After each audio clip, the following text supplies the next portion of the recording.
Okay, so finally all the parts have dried up and they came out okay.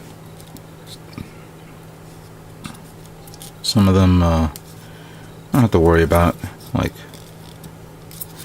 this part here, because it's going to be covered and not viewed. And if it's not, I could always just paint it with a brush.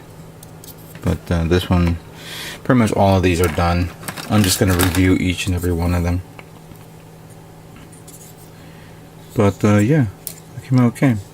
There's one thing that I wanted to point out, and maybe somebody noticed it in one of my video segments when I was talking about painting this kit. I wanted to show you guys a paint that I purchased that I thought would have been appropriate for this, and that is this. This is Mr. Metal Color from the Gundam line. Same type of paint that they use for this, the Mr. Hobby colors. But this one, when I purchased it, I thought, oh, okay, cool, a metal-based color specifically for metal. I thought it was great. And as I was about to begin opening the cap and pouring it into my airbrush, I took a moment, I paused a moment, and then I said, is this a lacquer-based paint? I was under the impression it was.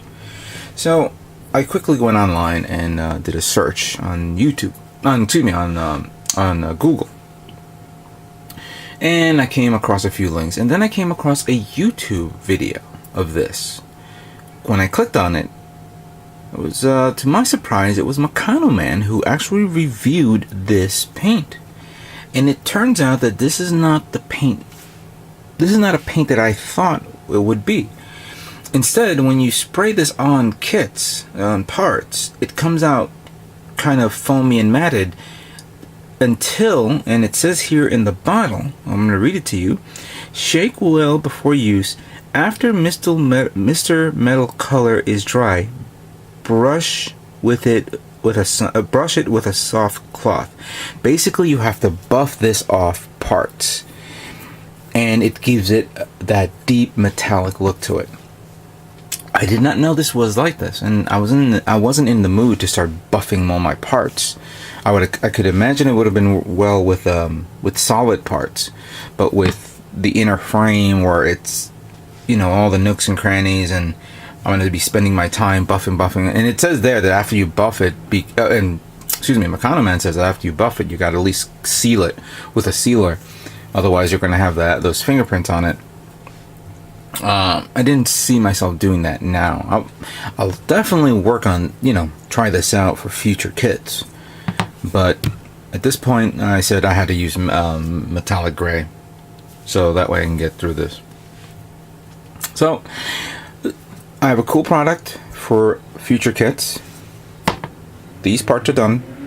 Let's now begin assembly of the master grade Dark Titus. Alright, so now that everything is done, you could say, let's now begin assembling of the Titus. So first up we're going to work on is the body, body unit. And as you can see, this part is already taken care of.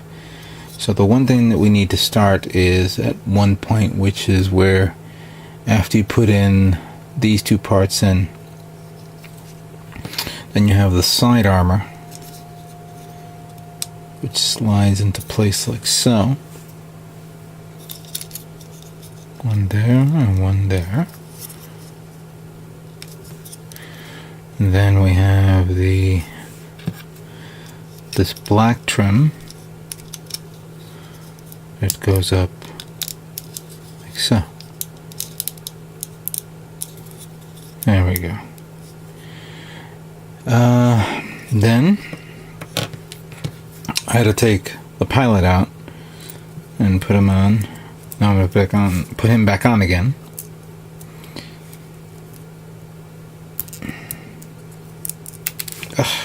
But of course you will be annoying.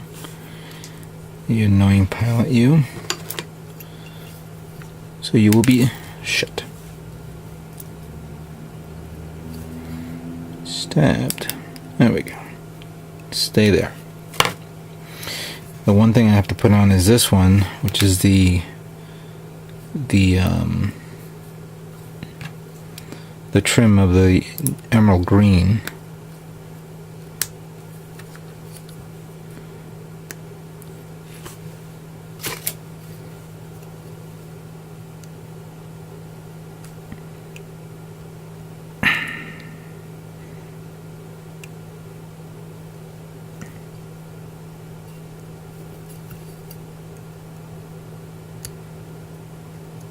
There we go.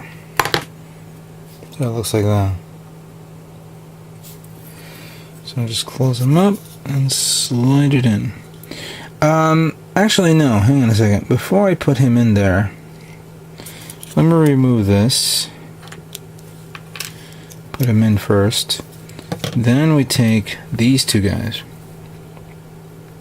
And by the way, when you put the gold parts in, it has to be vent pointing down, not pointing up. So one then goes in there. The other one goes here. Snaps into place. Then you have this little part here that, oops, connects to this. And then the blue part. Butterfingers today. Okay. So it looks like this. Now this is the tricky part, which I didn't understand. This part here, you put these two and then I guess you gotta bend them down a bit so it looks like this. And then this one goes here, like so, I think. And then I take this and I stick them in like that. Is that right? No. Let's pull it out again. Try that one more time. So that goes like that. Let's flip it down like that. Then slide it in. Like so. And then we have... Ooh, we forgot something. I need this. Actually, you know what? Let's take this one, stick it in like that, and then put this one right over it. So it looks like that. And then I take this and this.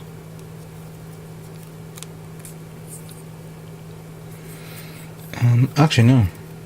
Don't put it on yet. I think you need to put... Hang on a second. There we go. Snap that in. And then... I guess this one falls down like that. As some sort of connect. That. Then fold it up. Then close it up like that. So that way it comes out like that.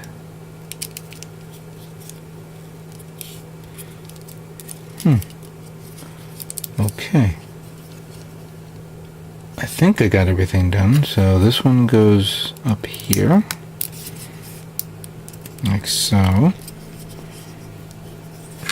Flip this to the back. Put these two parts in. Come on. The thruster part goes here. That's pretty cool. Slide him in. And then finally, I take this, slide it in like that. I slide this part here. And that pretty much completes the body of the Age-1 Titus. Or, as I would like to call it, Dark Titus. So far so good. Let's move on to the next part. Okay, so the next part, of course, is the head of the Titus. The head has already been pre-done in many aspects, especially the inner frame, as you could see here. And of course I put on the decals for the eyes and the emblem. So let's put this on and see what we got here. This one goes right there.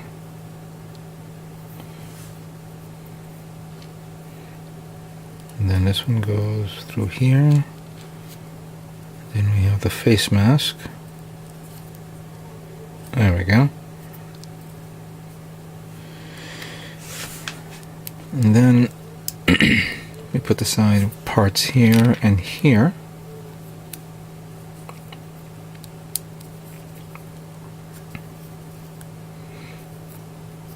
Okay. And then we have this part that you want to hook it up from the back first, and then push it in like so. And then finally you put the front part of the V-fin, and then this round part, which I think you want to make sure that this part is facing up. Then just carefully slide it in until it snaps into place. And there you have it. The Dark Titus's face is now complete. And this is kind of cool how, because it normally the face of the Titus would have a red trim here, but with the black it looks really nice, very nice. Oh boy, can't wait until it finally completes. Alright, let's move on to the next part.